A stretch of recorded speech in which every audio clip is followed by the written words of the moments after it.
welcome back, Idiot Squared viewers. This week, we have a mind-bending episode. We're going to be discussing Stephen Wolfram's blog post on observer theory. What is an observer? What does it mean to be an observer? Do we create the universe when we observe it? Does the wave function collapse? Is the free energy principle applicable here?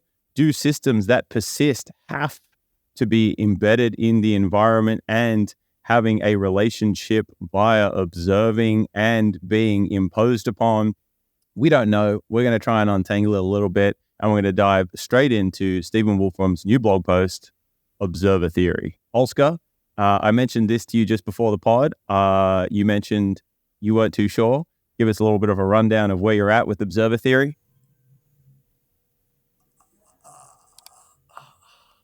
I feel like I should have blazed for this one, guy. It sounds fucking heavy as fuck. I didn't realize that it was some Stephen Wolfram shit. So this is, I'm a little bit nervous now because you gotta be on fucking your game when it comes down to talking about Stephen Wolfram shit.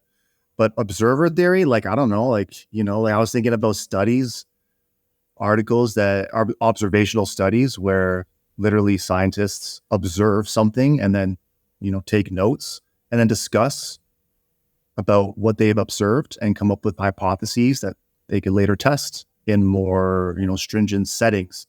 Observational tests aren't the gold standard, you know, but they're a good starting point if you want to begin to study something. But if we're talking about Stephen Wolfram, I'm assuming it's like how the human is sort of connecting with the outer world and how they are moving fluidly throughout the world, and how everything is sort of a hallucination in a sense. Am I on the right track? Yeah, to a degree, absolutely. So it's pretty deep, the whole post, and the concept of itself, and it's you hit the nail on the head there with we hallucinate, we construct what we see. We essentially construct the universe. But some people take that as like, wait, what? We're constructing the actual universe. There's nothing there until we observe it. And when we observe it, that's when we create it. Like, in a sense, yes, but there is also something that's out there outside of our observation. But yes, we do construct the universe in a sense. It's pretty amazing.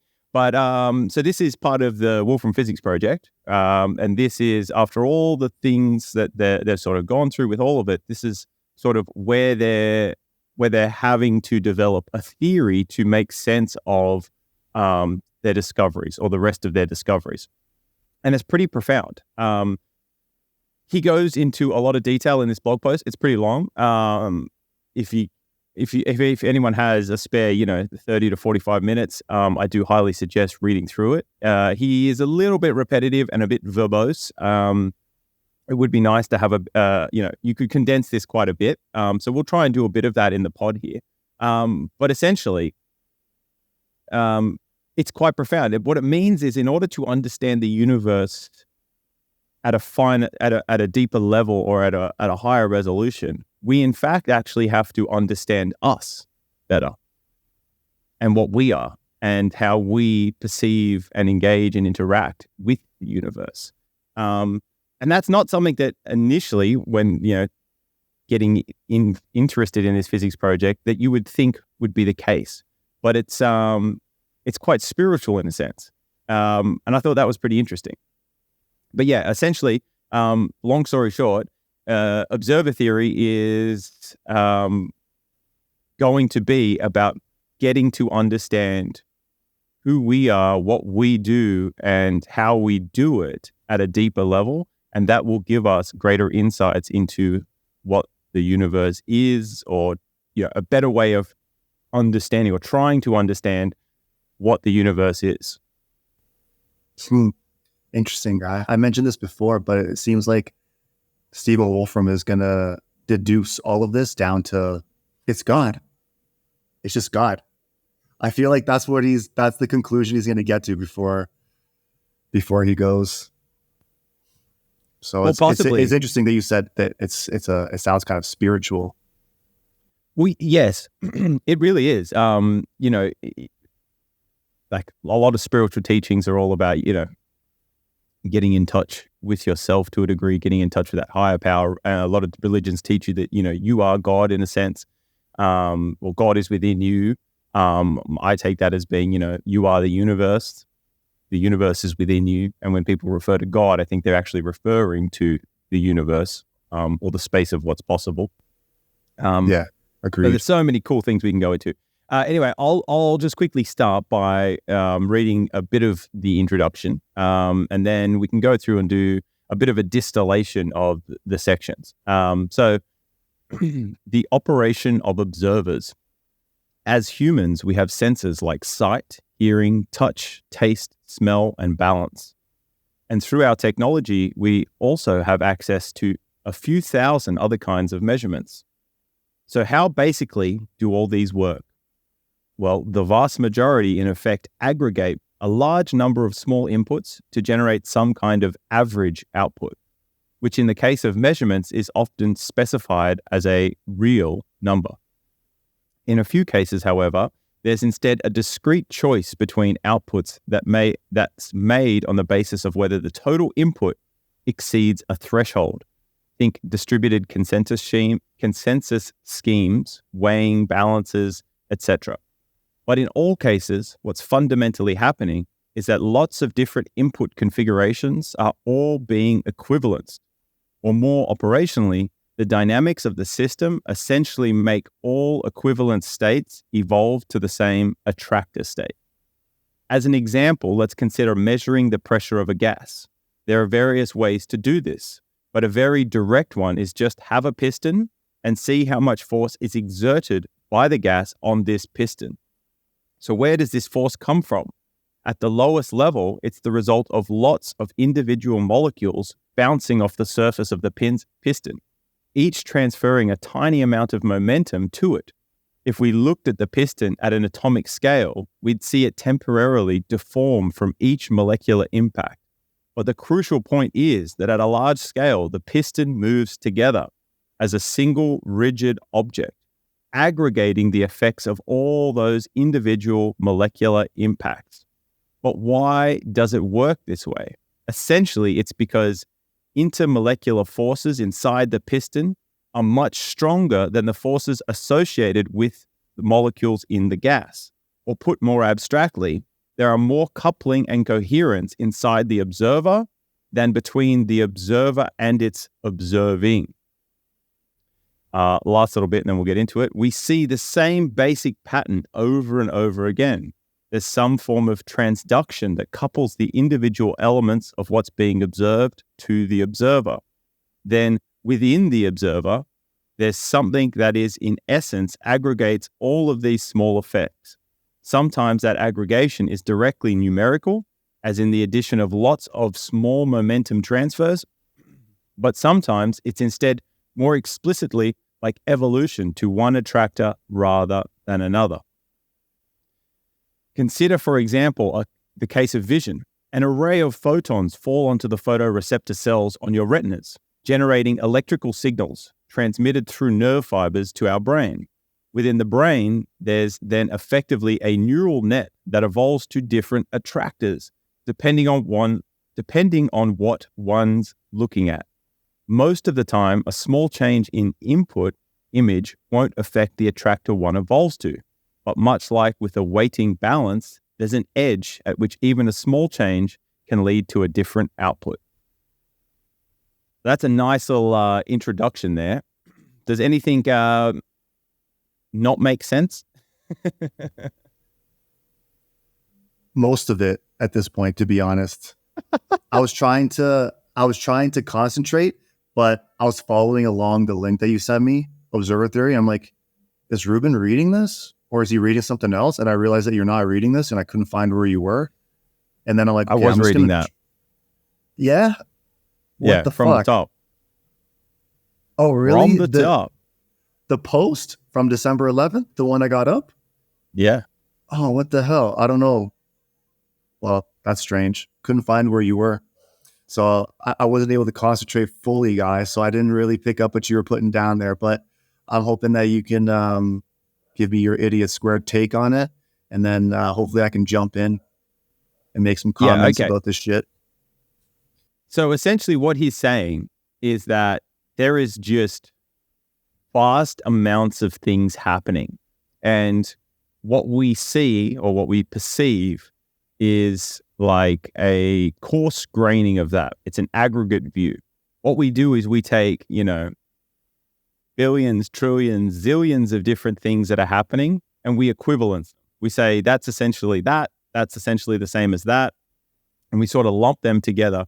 And effectively what it is, it's a form of lossy compression that we do.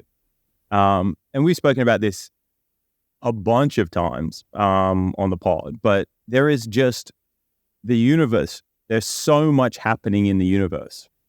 We did this with what is a human? Like how many different things make us up, and it's just a ridiculous amount. And it's very interesting. So that what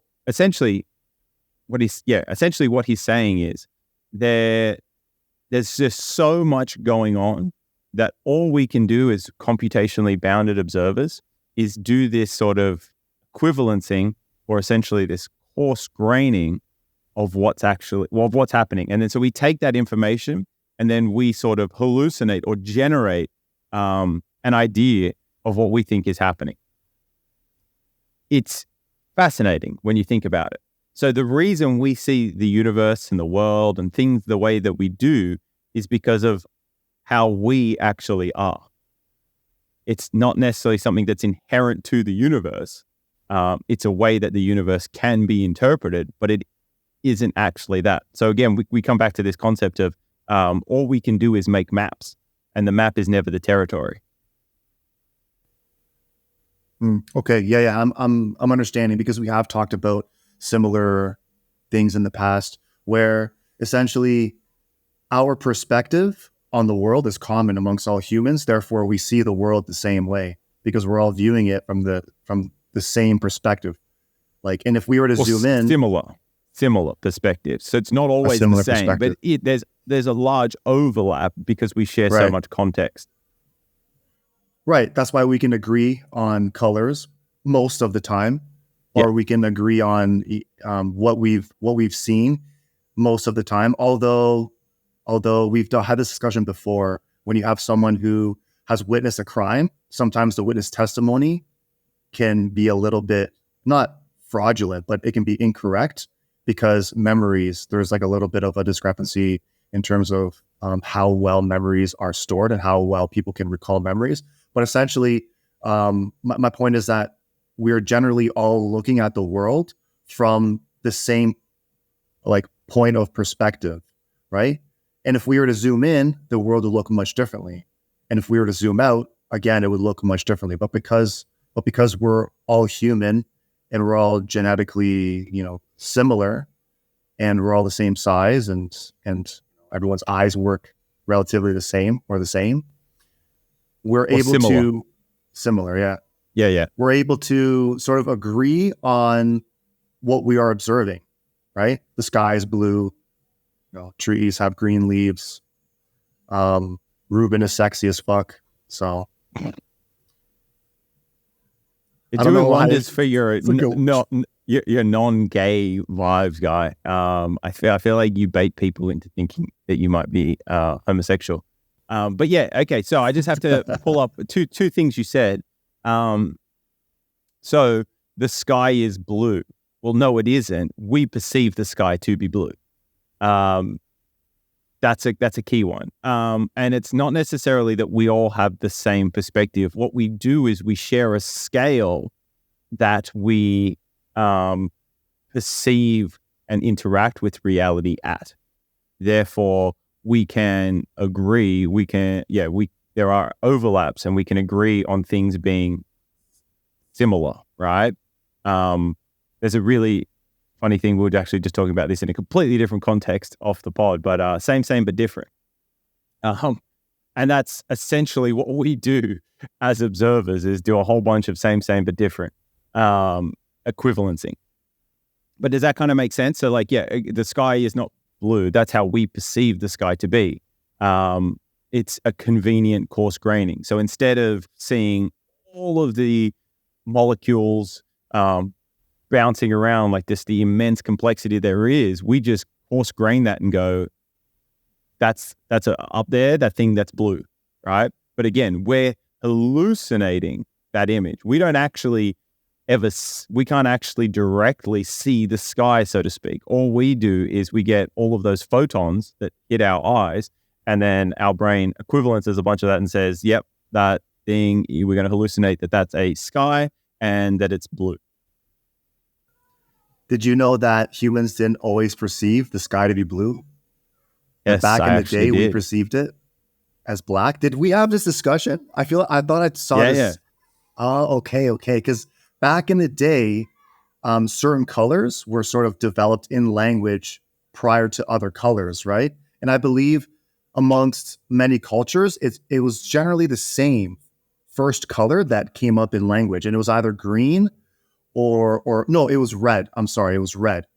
And then the color that followed was usually green or yellow, and blue sort of came about many years afterwards. Correct. So before, back in the day, people used to refer to the sky as black, I believe. Yeah, a blacky brown was, like, from what I've read into it, it was, blacky brown kind of color. That was the gist of it.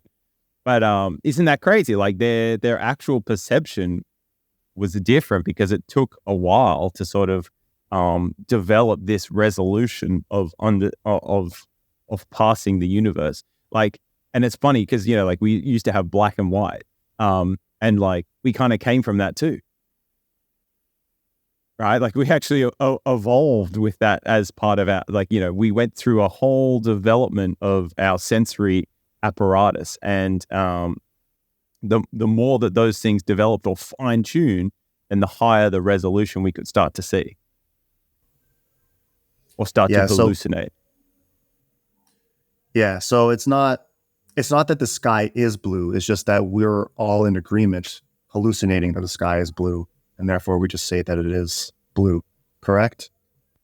Yeah. So what are colors? But colors are different wavelengths and frequencies of light, right? So that's what, like, instead of being like, oh, okay, that's a wavelength that's, this big, or it has a frequency like this, right? We go, that's a color. And an interesting thing about colors is tribes in Africa, and I'm sure there's other places, but this is just what I'm familiar with, is they actually have like way more versions of green, and they can perceive significantly more differences within greens, right? So they have a larger spectrum of green that they can perceive and differentiate between than the average person. The Russian rainbow is different to the Western rainbow. Right? Really? They actually perceive the rainbow to be different.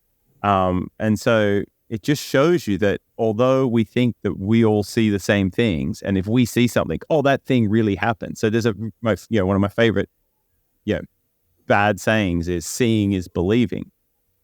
But it's not. So another, hey, you go. No, but it's comfortable to agree that it is, though, that seeing is believing. What do you mean? Well, like if we can all say that, if we can believe that, then it's more comfortable to accept that. But if you start talking about, well, nothing's really real, everything's a hallucination, that can possibly put people, a little bit uneasy. So I think it's generally speaking, it's more comfortable that we just are in agreement of these things, right? So we just go on living, not thinking about it too much. But if you do really start thinking about it, like it's trippy to think about. Yeah, absolutely. I think it's very enlightening. I think it's empowering. I think it's a beautiful thing to think about. I think that the more people that could start to sort of contemplate and try to understand that, I think the world would be a different place, possibly better, possibly more. It would solve a bunch of problems, in all seriousness, in my opinion. I think it would also create some problems, but I think it would solve vastly more than it would create.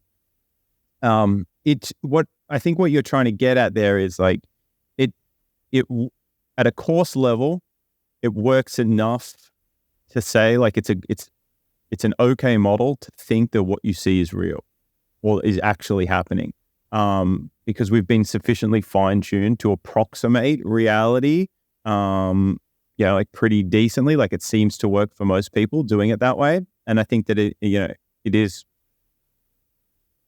decently useful. But it doesn't mean that you couldn't have a way that is more useful. I think understanding that, what we do see isn't necessarily actually what's happening. It's a coarse-grained view of that.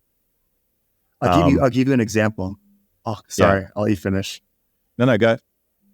I'll give you an example. So if you are walking down the street and you see a pile of dog shit and you smell the dog shit, those are like literally dog shit particles going into your fucking nose. Right? Correct. So most people don't even think about that because, one, they're unaware, or because, two, they can't see it. But if you think about that, it's like, oh, fuck, like that's a little bit, it's a little bit unsettling to think that there's, personally, I don't give a fuck because I just don't give a fuck about those things. But if I were to tell my mom that, like when I fart, for example, Mom, particles from my asshole are going into your nose right now as you're smelling my fart, she would throw up. She's like, don't tell me that. But Mom, but it's true. It's what's happening. Yeah, but I don't need to know that. Don't tell me that, Daniel. Yeah. You know what I mean? That's what her reaction would be. So that's where I'm kind of going with like this level of comfort. It's like seeing is believing, but also like not seeing is like, there's also a good thing. So that's the crazy thing about observers, right? Is that so much of what makes an observer is actually like, because there's so much information, it's learning what not to pay attention to. Right? It's learning what not to spend computation on. So like that's a prime example of like, I know it's happening, but I don't need to think about it. It's like, because that would consume too much of her computation. It would inhibit her ability to act in a way. Like if you had to think through every single intricate detail of what's happening, you'd never be able to make a decision. This is where emotions are pretty interesting because they're kind of like, super coarse grained, but they're like forcing functions. Like if you get emotional about something, it's sort of like, it's an attractor state that'll make you act, right? So, a lot of people get emotionally overwhelmed. Some people can freeze, right? And that's because there's just too much going on that they're overwhelmed. Like their processing ability is like getting rate limited, right? It's like maxing out. They can't act any other way because all their computation is being consumed by absorbing all that information, paying attention to all those things. And that's part of like why I think we evolved to have emotions, is to like in cases where there is just so much, it sort of forces you to like act instead of getting so overwhelmed like that. If that makes sense. I kind of butchered that, but I think emotions are like, definitely like those attractor states that Stephen mentioned in the blog post, but also like a sort of forcing function. Like once you get sufficiently stimulated in that aspect, then it causes you to act. So, think of people get really angry, then they'll do this action, or they get really scared, they'll do this action. But fascinating to think about. So so you mentioned about the shit particles going into your mom's nose, and that's her smelling. Definitely. And so why does that smell bad to us, do you think? Oh, because we're not supposed to eat it. I think humans evolved to smell things to know if they can eat it or not, I believe. To probably to some degree. That's what I would sort of say along that vein. It's, it smells bad to us because we've evolved to be averse to those kinds of things, because if we weren't, then we would have like there's obviously a lot of bacteria and different things like that may not be good for us. Right? Then it might not be the good bacteria. These might be the bad bacteria. And so being around that stuff that, doesn't lead you to a life of flourishing and abundance, it sort of attacks your body or takes has a big toll on your body or puts you under attack more than you need to be. And people that didn't have that aversion, who spent a lot of time around you, probably died and didn't breed or continue to procreate or put their genes into the next generation. So we're part of the stock that has evolved to be averse to bad smell or to things that let off odor or let off particles that we can then engage with. That kind of makes sense. So it took years of people eating shit before they were killed off from the gene pool, guy? Is that what you're saying? Possibly, yeah. Or even just being around it a lot. You know what I mean? Yeah. So, okay, another interesting thing to think about with this observer thing, then we'll jump back into the post, is a question for you. This is just to test your sort of awareness of observer theory is, if a tree falls in a forest and nobody's there to hear it, does it still make a sound? This is like a classic dinner table dad question, I feel like, because we've talked about this before at the dinner table so many times. And I mean, I just don't have like a good answer, because you could say, okay, think through it from the perspective of an observer. If we just discussed, I'm trying to lead you here, but we just discussed that colors aren't real. Yeah. Right? We manufacture them because it's an effective coarse-graining. It's useful to just bucket all of the photons of a certain frequency or wavelength into this category and say, okay, that's a blue thing. And that covers all of those different variations. And then we've got another variation that's, okay, that's red, right? Similar things happening with sound. What is a sound? What happens when we perceive a sound? Yeah, that's sort of the road I was taking. The tree falls, there's no one around to hear it. So therefore it didn't make a sound because there was no observers around to identify whether or not it made a sound. The only reason why a tree makes a sound is because, like, if it falls, because there's observers there that can hear the sound. But if there's no one around to observe the sound, we can't actually say with 100% confidence that it made a sound. We can't say for sure because there's no one there to witness it. So no, it does not make a sound. Okay. So you got to the right conclusion, but you took a very roundabout way. So an idiot way. That's usually the road I take. Absolutely. So what happens when a tree falls is it produces waves, right? That travel through the air. Okay. Yeah. And then when those waves hit our ear, hit our body, we sense that, right? So we're affected by that, and we interpret that as sound. Okay, so that's what you were sort of saying. Like if someone was there, they would go, okay, that made a sound. So when the tree falls, those waves are still made, right? But they're just waves. It's us who then says that, oh, okay, waves like that had to hit our ear, and we call that sound. That makes a sound, and there's this whole spectrum of things. If it fell on a different planet that had higher CO2 or had a CO2 sort of atmosphere, and you were there to hear it, that sound would be completely different to what it is here on Earth. Because the way that the waves propagate through carbon dioxide is different to how it propagates through our atmosphere, right? Or our air. That kind of makes sense. But okay, so does that kind of make sense to you? So it's like all that's happening is these waves are produced, and it's only when we're there, we take those waves and we go, oh, that's a sound. And the reason we do that is because that's a convenient coarse graining or a valuable coarse graining for us as observers, as things that have evolved on this planet in the sort of environment that we've evolved in over time, this adversarial environment over time. Yeah, I got you. Yeah, so the answer is no, there is no sound. But there are waves that are produced. So it's the observers sort of creating the sound. saying that there is a sound. Like, well, wait, who's the observer is the one identifying that there is a sound. So are we hallucinating that sound? So is the observer creating the sound then? Yeah. So we take the inputs, right? And then we generate a coarse graining. We say, okay, so like, oh, we're getting all of this, data into our, what is it? Cochlea?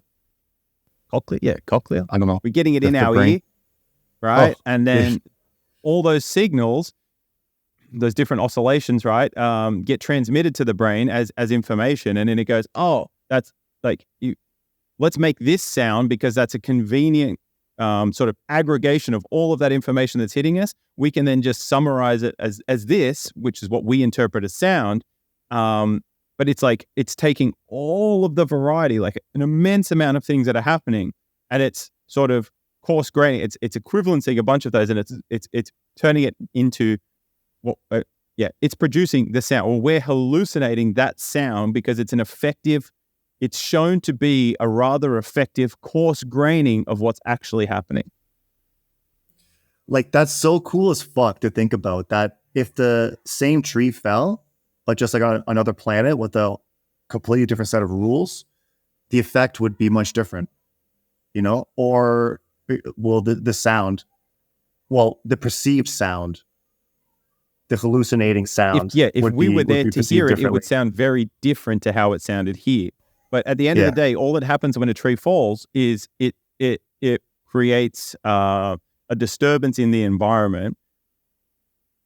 Essentially, if there is a medium for that stuff, for that disturbance to propagate through, that will essentially create waves. And if there is an observer there that has the ability to perceive those waves, then and they're like us, then they will generate a sound to summarize that happening. Right? Essentially, colors are coarse grainings, sounds are coarse grainings. Taste is coarse graining.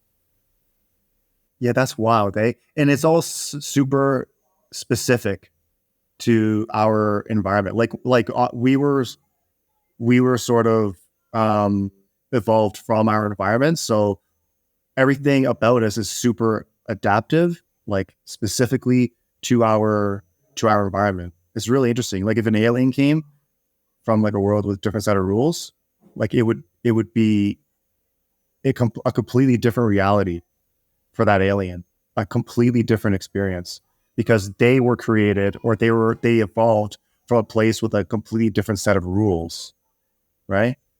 So they would be specific, like to their world, and then coming here, it would be a completely different experience, maybe, in comparison to like what a human is experiencing. Yeah. So think, if they're at a sufficiently, like if they're at a way smaller scale, then the universe is already going to look very different for them.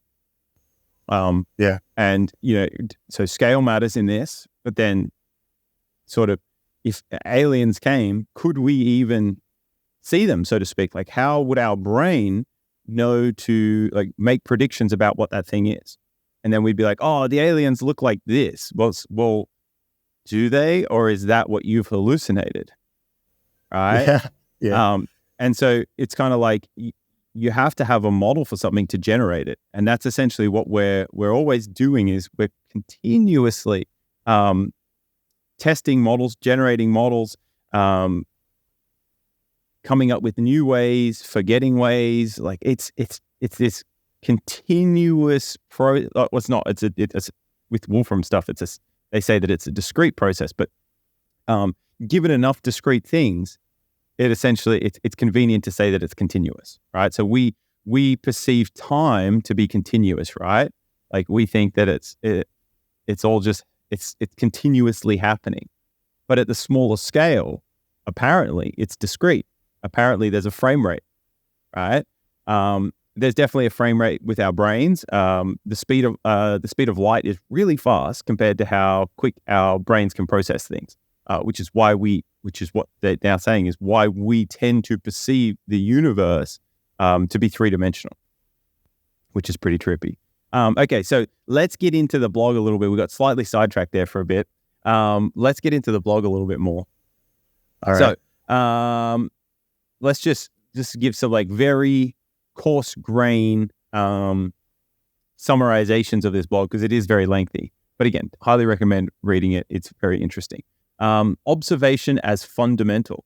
Observation isn't just perceiving the world. Which where are you? I'm sorry.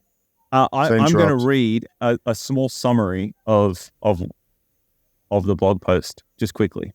Okay, but you're not reading from the blog? No, not anymore. Post? Oh, okay. Not anymore. It's very lengthy. Like, I don't know, you can scroll and see how much writing there is. And he does repeat himself quite a bit. But I understand why, like it's kind of important. Anyway, so I'm just going to give a little overview, right? So the concept of the observer, observation as fundamental. This is the really important thing. Observation isn't just perceiving the world. It fundamentally shapes our understanding of it. This is a departure from the idea of pure objective science, acknowledging that the observer's nature is crucial in defining the laws of the universe, right? So we think, well, and I thought this for a long time, that there is, objectively something out there. It's not just subjective, right? It is objectively something out there. But based on the observer stuff, it is subjective, right? Observer theory. Similar to computation models, the text proposes a general theory for observation. This theory centers around the idea that observers reduce the vast complexity of the world into a manageable, finite representation. This process, termed equivalencing, involves treating various configurations as equivalent to extract essential features from complex data. All right? So what's key here is that we are computationally bounded observers. We are finite, right? We don't have infinite computational ability. And the amount of computation that's happening out there in the universe vastly exceeds our ability to do computations, right? And not just in the brain, but as the whole body. The whole body is a sensing organ in some sense. There's significantly more information gets sent to the brain than the brain sends out, right? So the brain is mainly, like its main role is receiving information from the senses from different parts of your body. And then a smaller part of that is the generative model that sort of then creates what we see, what we hear, our perception of reality, okay? But don't worry, guy. Elon's going to solve that problem, guy. Yeah, but we're still always going to be finite, right? So because we will always be finite in that sense, we will always have to reduce the vast amounts of complexity, the vast amounts of information that's coming in, and do this coarse graining. We have to come up with a finite way to represent that, right? We have to do that equivalencing because we need a finite representation. Yeah, that like we just can't we can't hold an infinite thing in our brain, right? Or in our body. It just cannot be the case. I think that's like so much in that to just think and ponder on, right? Duality of computation and observation.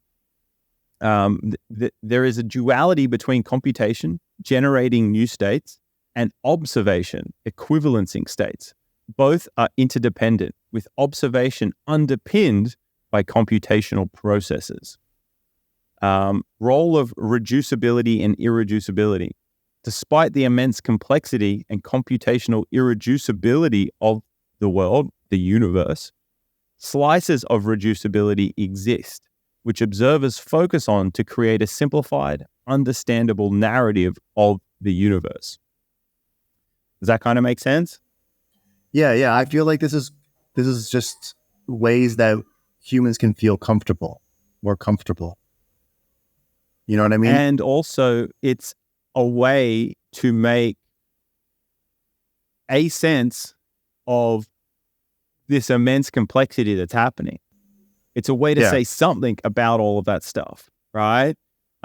It's never going to be the exact stuff that's happening, right? But at different levels, we can at different scales, we get a sort of an ability to go, there's all of this stuff happening, but if we come up and we take all of it, we go, okay, that's blue, or that's this sound, or whatever, right? So it's like, yeah, at the various scales, there are ways to make a sense of what's happening, but it isn't the only way that you could make sense of it, right? So that's kind of like the key part. Okay, so observers do a form of data compression, a common concept in various fields. However, it's not just the mathematical description that matters, but the practical implementation by our sensors, devices, or analytical methods. So there is a sense in which LLMs, right, do similar to what we do as observers by doing lossy compression. What's LLM? Large language model. Oh, fuck. Yeah. Gotcha. So LLMs are essentially like, some can be universal function approximators. And what it means to approximate something is you sort of like get closer and closer and closer, but you never like, completely nail the thing, so to speak. And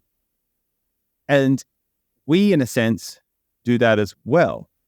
We do a bunch of other stuff that the LLMs can't do at the moment and won't be able to do given their current instantiation.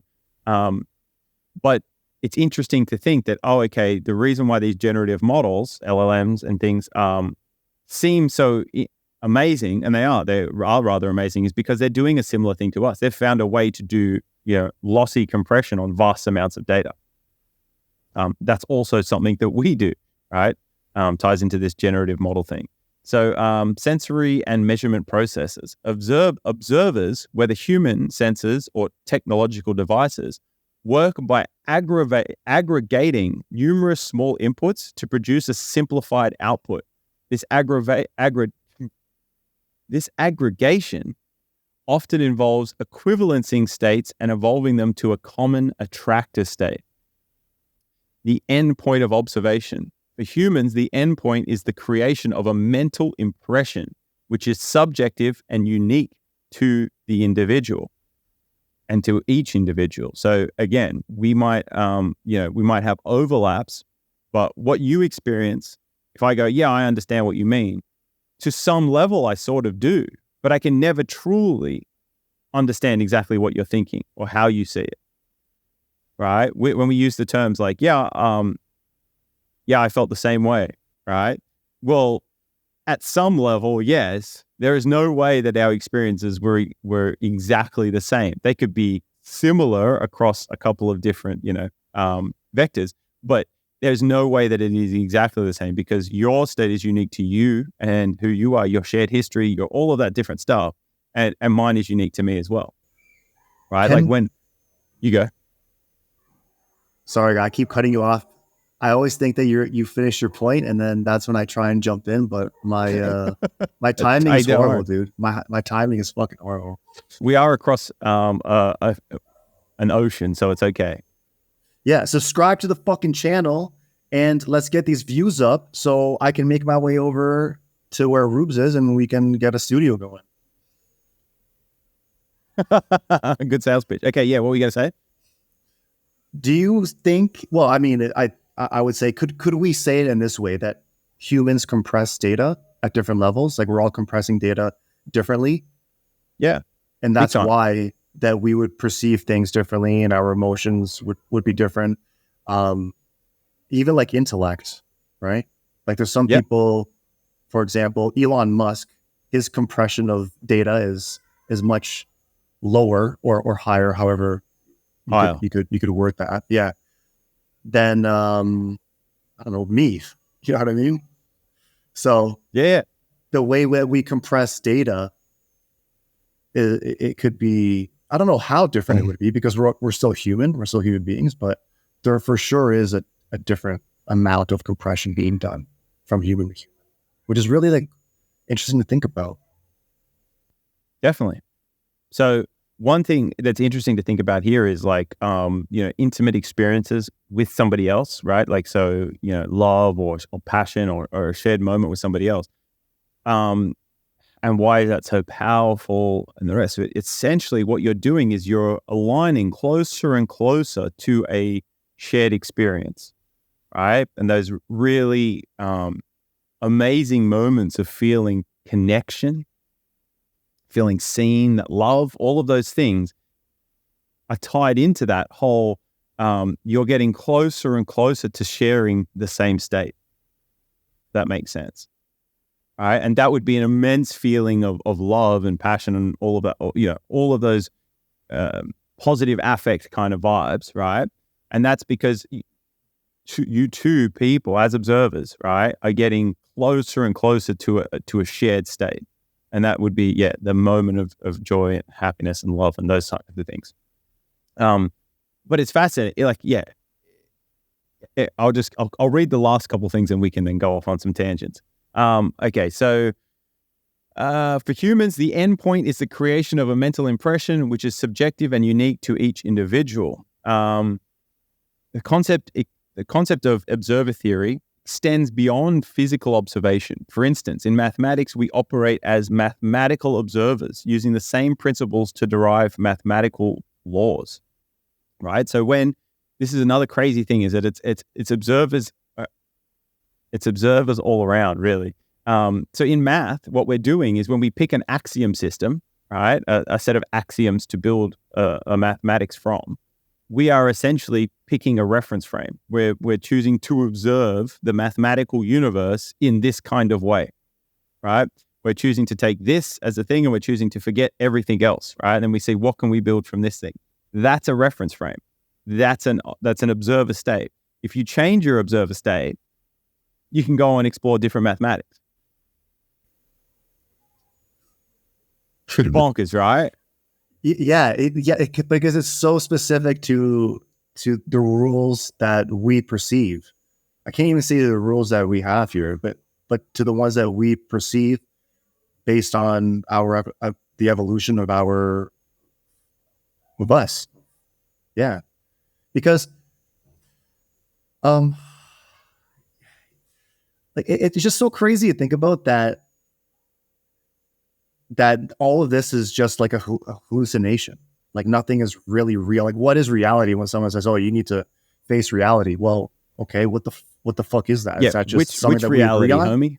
Yeah, which reality? But that's it's both mind-blowing, crazy, and incredibly cool and incredibly beautiful, because what it's saying is there is just so much complex. Like the universe is just incredibly complex, and you can make of it what you want, what you choose, right? Again, we talk about this all the time. Nothing is good nor bad. Give it time, you'll see. It is what you make of it. That is the coolest thing, right?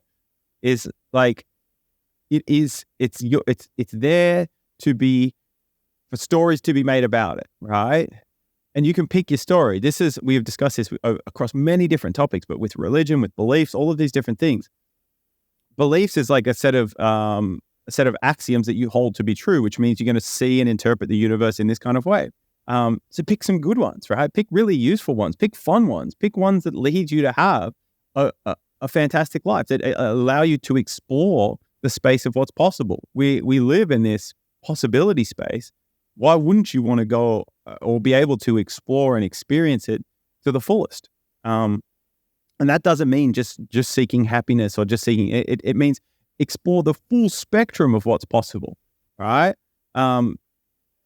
Again, you need to face reality. You go, well, at what level, homie? Like at the zillions and zillions and trillions of interactions that are happening at a molecular scale, or at what scale, right? Or you need to grow up. Like there's so many of these funny things. What they're saying when people say that to you, what they're saying is like, you're not fitting into my model of how I think you should be behaving, and I want 100%. You to, so do this. And that's all that's really happening. It's funny. But it's honestly like, yes, I can understand there's a sense in which you're like, what the hell? Like, what's real? Nothing's real. Like, no, there are so many versions of real. Pick a good one, right? Like, pick a really useful one. Pick one that's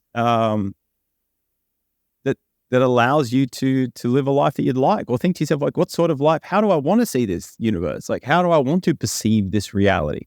But the crazy thing about being embedded in a system, being born into a social context, being born into a certain time, being born into a specific geographic location, is that how you start to make your models of the universe, of the world, is through mimesis, right? Through these the memes that are prevalent or that you're exposed to in your geographic location at the time you exist, right? And so if you're not enjoying that experience, or you don't think that it's net useful, or it's not necessarily pleasant for you, then change those, expose yourself to different memes. The beautiful thing about the internet is you have access to an incredible memeplex, right? Like, there's just so many different things happening. You can pick and choose, right? But that's how we start to develop these generative models, is we adopt memes and ideas and rules, like you were saying before. It is rules to sort of pass the universe. Like, how am I going to do this lossy compression? Like, I can take all this information, I can compress it down into this, but then how does your mind interpret that compression? How does it then generate a world model? How does it then generate an idea of what's happening? And beliefs can change that. This experience is exclusive to humans, to us. The human experience is. You know what I mean? Like, it's cool to think about because like exclusivity makes people feel, like good for some reason. I don't know why. It's like, it's almost like part of human nature that when they have exclusivity to something, it makes them feel like warm and fuzzy inside for whatever reason, right? But if you think about like this experience that we're all sharing is exclusive to us, to humans, to the human experience, like what you were saying, because yes, this experience can't be experienced by, anybody or like any other being or alien from somewhere else that came from a whole different set of rules as well, right? For sure, there's probably...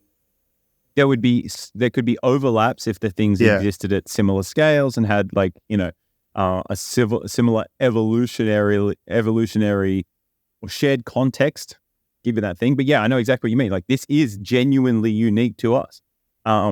Each human experiences, although there can be similarities at certain scales, right? Like at a certain scale, you can coarse-grain and be like, that person did this and this person did this. They're kind of similar. Each of their experiences was completely unique. Only at some levels can you say that they are sort of similar. Again, they're coarse-grainings. And again, it's sort of, you take all of this complexity that's happening and you just go, oh, okay, that can be considered the same. Because it'd be too much to think about or too much to process otherwise. But yeah, you're right in saying it. Yeah, it's just like a cool thing to think about exclusivity. Yeah, I don't know why. I don't know why that's like a thing that like people like. I kind of realized it because, so my brother, he was going on this vacation, and my mom, she organized a trip for him, and this resort, I guess they have like different like levels of like accessibility to things. Like, for example, if this resort has 5 restaurants and you're staying in this room, you have access to all 5 restaurants. But if you're staying in like another room, you only have access to like these 3 restaurants, right? And my mom said to my brother, well, you're probably going to want to pay a little bit more so you don't feel left out, seeing people going to the other 2 restaurants that you can't go to. So I recommend that you spend a little bit extra so you have like those exclusive rights. And people love that shit. People love to feel like, oh, like, I got that exclusivity. You know what I mean?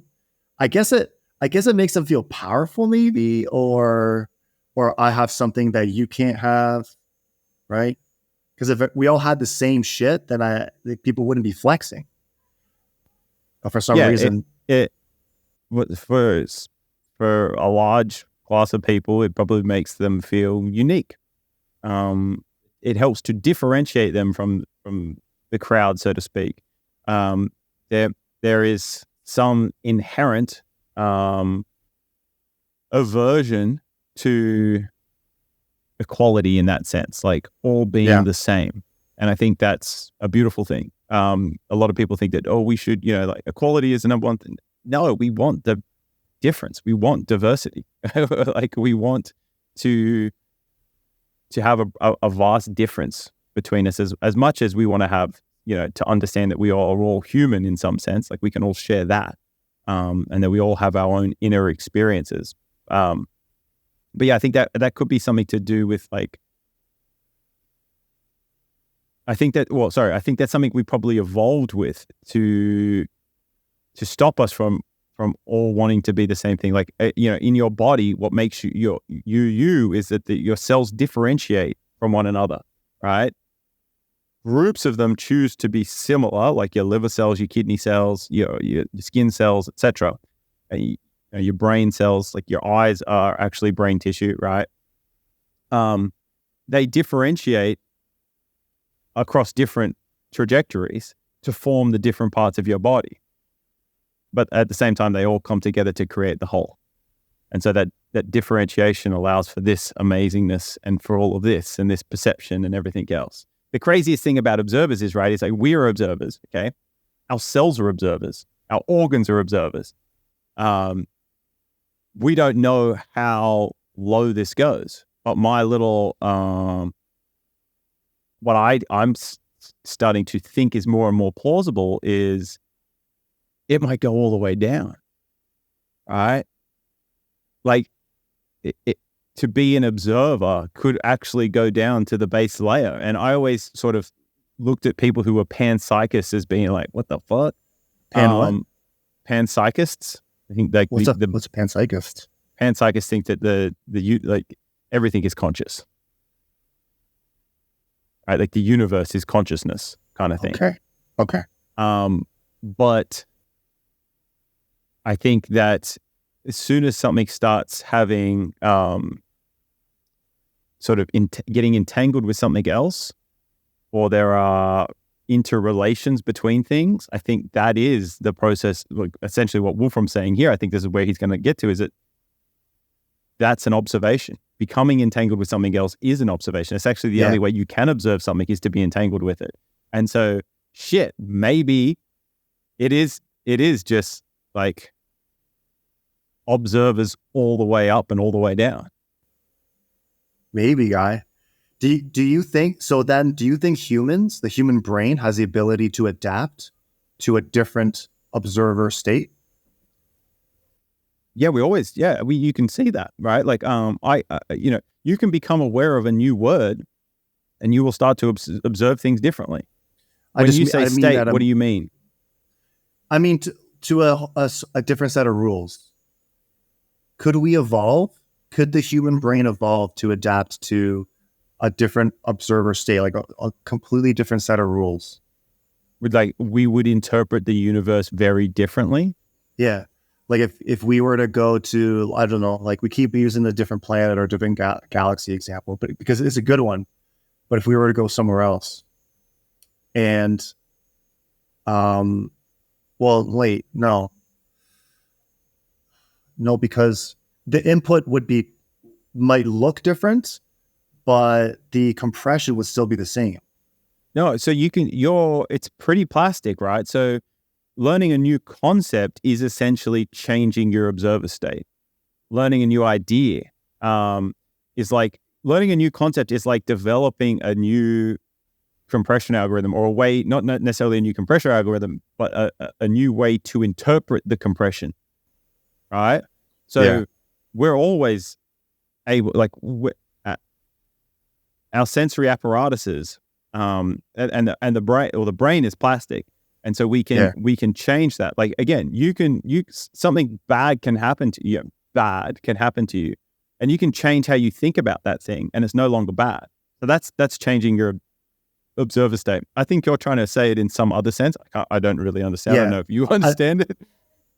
I think I got it now. So let's say like your brain is compressing this data here, right? So instead of amplifying or decreasing your compression just moves to compress this set of data now. That's what I meant. Right? So you're still compressing the same amount of data, but the data is just different. Yeah. So what? That's moving in space, isn't it? Yeah, I guess so. Yeah, you're right. I don't know what I'm trying to say. So like, yeah, instead of absorbing and compressing this data, I'm going to compress this data.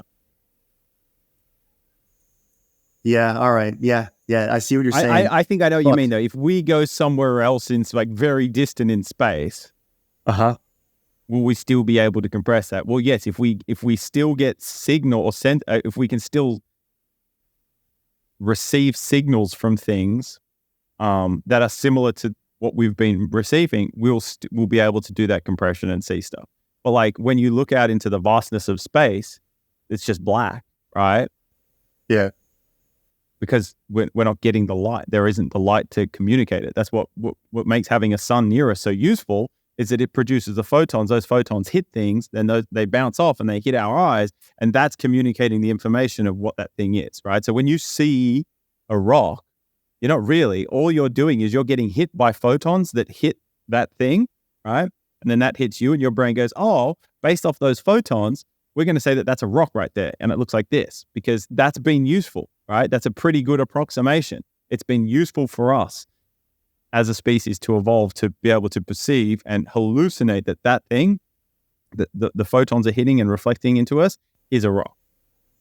Okay, I got another one. So if we went to a different planet and that planet has sounds that are at different wavelengths, which we're unable to hear, or there's different wavelengths of color, which we're unable to see, do you think over a few generations, our brain would then adapt to that environment and then begin to recognize those wavelengths of sound and color and adapt to sort of that new environment? If there was pressure if we needed to, if it impacted our ability to survive, etc., then yes, I think that over sufficient time, we would start to have those adaptations. What's more likely now, because of our ability to utilize technology, is we would start to come up with sensors. We would use our technology to sense all those things. So think about what we've done as humans is we've leveraged technology to expand our ability to sense and measure, right? We used to just do that with what we had in our biology. Now we've expanded that to technology where we have electron microscopes. We have sonar radars that can pick up sonar that we can't get, right? We can see things with night vision goggles, different frequency, different wavelengths of light that we couldn't otherwise see with our biology. Our biology, like there's so many constraints. We only have a finite energy. We only have finite space that we can occupy. We only have finite resources. So we had to evolution picked and chose what was useful for us, right? Okay, so the biggest bang for our buck items, right? Like, okay, sight in this spectrum, hearing in this spectrum, okay, sense, smell and taste in this spectrum, they're going to work enough, right?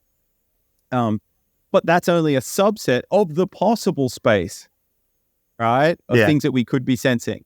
And the more we expand that, then the higher the resolution understanding we can have. But in some sense, it's sort of overwhelming. As you expand more and more and more, right, you get less and less certain about what's exactly happening, if that kind of makes sense. Like the more we expand that, the less we become coherent as a single observer, right? We talk about this all the time. Everything is nothing and nothing is everything. So like if you became infinite, if you could perceive infinity, then you would have no concept of space and time because it would just be everything all at once, all the time. There's no differentiation. Part of what makes us special is that we are this tiny little subset and we have this differentiation. Yeah, it's like the more you learn, the less you know. Yeah, yes, that's it. That's essentially it. It's crazy and it's super hard to make sense of things, right? Like ignorance is bliss in that sense, is what a lot of people say, right? As we expand our knowledge, and Wolfram refers to this as expanding in rule space, right? As we expand in rule space, it gets harder and harder to say anything of much certainty because You're just there's just so much. There's so much nuance. There's so many different things you can be saying, right? Whereas like if you are just this little subset, it's sort of easier to say one thing. I keep trying to wrap my head around this idea of how we could have a different experience, right? With a different set of rules. And it would be, I don't know if humans would even be able to create like a simulation for that, because everything that we would create would be done so under the set of rules that we currently are have and are aware of. So trying to sort of simulate like an altered like experience with a different set of rules and a different perspective from a different observational state would be very difficult to create, because you wouldn't know what to create because you can't see what you can't see. Yeah. Have you ever tried drugs? That's an altered state. That's an altered state. It's altered. What You're I right. think, that's true. So, but okay, so it's small segue, right? Like, okay, what is when you take mushrooms, you take acid or LSD or ketamine or whatever these, you pick your poison, right? Essentially, you are changing the rules in which your sensory apparatus and your generative model are functioning, right? You're moving in rule space a little bit, right? Or you're dropping off certain rules, right? So a lot of what we think is happening with psychedelics is like, oh, it's heightening this state, or it's increasing this process. A lot of it is actually quietening down certain regions in the brain, right? Omitting certain rules, okay, which then allow you to experience along a different dimensional vector of experience at a higher throughput, because you're not being constrained by these other sections, right? Or there can be a more harmonious flow between some sections. Very fascinating. You can even have higher data throughput for certain things, which is why, you take acid or mushrooms and you can get stuck just looking at a tree or the sky or something and just being in awe of like all of this detail that you've never noticed, like the trees breathing, all of this other stuff is happening. And that's largely because you're forgetting so much other stuff that you're now able to just fully absorb that. But you can also see why that's, why we evolved to not just be that way, because it's not very practical in a sense. Like if you were just in awe of the beauty of nature, you wouldn't really do much else. In some sense, it's our discontentedness with ourselves. It's the fact that we are worrying and thinking about all these other things that keeps us progressing as a species. Did you hear Neil deGrasse Tyson's take on hallucinogenics? I don't listen to Neil deGrasse Tyson. If I see him, I instantly would click away. I think that guy is a serious douchebag. I agree, dude. He's a threat. Dude, he's a threat, that guy. He is, I think, toxic. I know. He is I agree. A guy who thinks he knows way too much and he's super certain about shit. And it's crazy. He's gone really left wing for some reason too on a lot of shit. He's a puppet. What I realize about a lot of people that are in the mainstream, like science communicators, like anyone that's willing to go on talk shows or even podcasts to a degree, right? Like they are typically not necessarily narcissists. They typically don't have a good depth of knowledge, right? Like they don't even have the time, they're spending their time trying to publicize all of this stuff. There is something within them. They're seeking fame in some way, shape, or form. They're not really trying to get to the bottom of things. There are exceptions, obviously, some people who do put out content, who do try to do that. But these sort of people, like your Neil deGrasse Tysons, your even Yuval Noah Harari, who has written some great books, very interesting in my opinion, but going on that publicity sort of that whole thing, it ekes me out, right? Like there's a whole other thing. Even like your Eric Weinsteins and all of these other people who doing all these podcasts and stuff like that. They say sound bites. Like I feel like they're trying to get famous in some sense, but a lot of the time, these people are actually bought and paid for, right? I feel like that's happened with Tyson for sure. Yeah, I like Eric though. I like Eric Weinstein. Yeah, he says some interesting shit, but like it's always the same shit. Like he's not moving on from that, and I don't necessarily know what, like, he like talks about it, but like, be about it or do some. I don't know. I don't follow him enough to know. Like I used to, I've listened to and absorb some of his stuff, and it's quite interesting. But yeah, I just feel like they get caught up in that whole thing. But anyway, that was a side tangent. Sorry about that. No worries. So Neil, his take on hallucinogenics is that it's not mind expanding, it's mind constraining, is what he says. What do you think about that? Well, but constraints can expand in some sense, right? Because you're constraining it in one vein, it opens up the throughput for another vein, right? So instead of spending computation on that vein, you can be using it on these other veins, right? So it can be mind expanding in that sense. But this is this crazy sort of duality between constraints and rules and creating what's possible, right? So rules are thought to be constraints, right? Like when you put a rule on something, you're constraining it, but you're also creating the set of possibilities from that. So there's this weird sort of tension duality between constraints and rules as being things that, constrain, but also create what's possible. Right. That makes sense, because in order to learn something, you have to constrain yourself to this information, because if you're taking in too much information, you're not going to learn this thing. So in the hallucinogenics, when you take hallucinogenics, you have to constrain yourself to this perspective in order to expand that perspective. Yeah. Right. That makes sense. But you think about like it's a whole long discussion to get into about this, but yeah, like it's interesting. If some people think of rules as being constraints or rules as creating possibilities. And there's a strange duality between those two things. A lot to get into on that topic. But yeah, I think, he's not wrong in saying that, but there is a strange duality there between constraining and creating possible or expanding. Well, it was his take-home message that I didn't like. Yeah. Because he could be correct about that, but the takeaway message is just not, I don't know. The way he presented it, he didn't necessarily completely give it justice. That's what I mean. He's a soundbite guy, dude. He says shit to I feel like a lot of these people, they play into this social media game now where they deliberately say shit or have like bad takes or whatever to get people riled up and to get their attention. Like I feel like they're becoming attention whores, like influencers. Yeah, well, and now it's got into science, it's got into all these other fields, right? It's it's Moloch-y in that sense. That's true. Yeah, good word. Becomes a competition who can say the craziest shit. But yeah, okay. So the last little thing, and then we'll just wrap up this observer thing.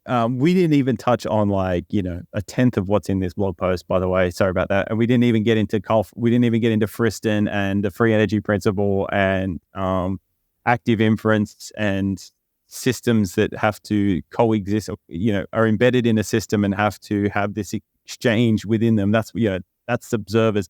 There's a good theory for this, and I think that it's using the free energy principle. Why am I blanking on this now?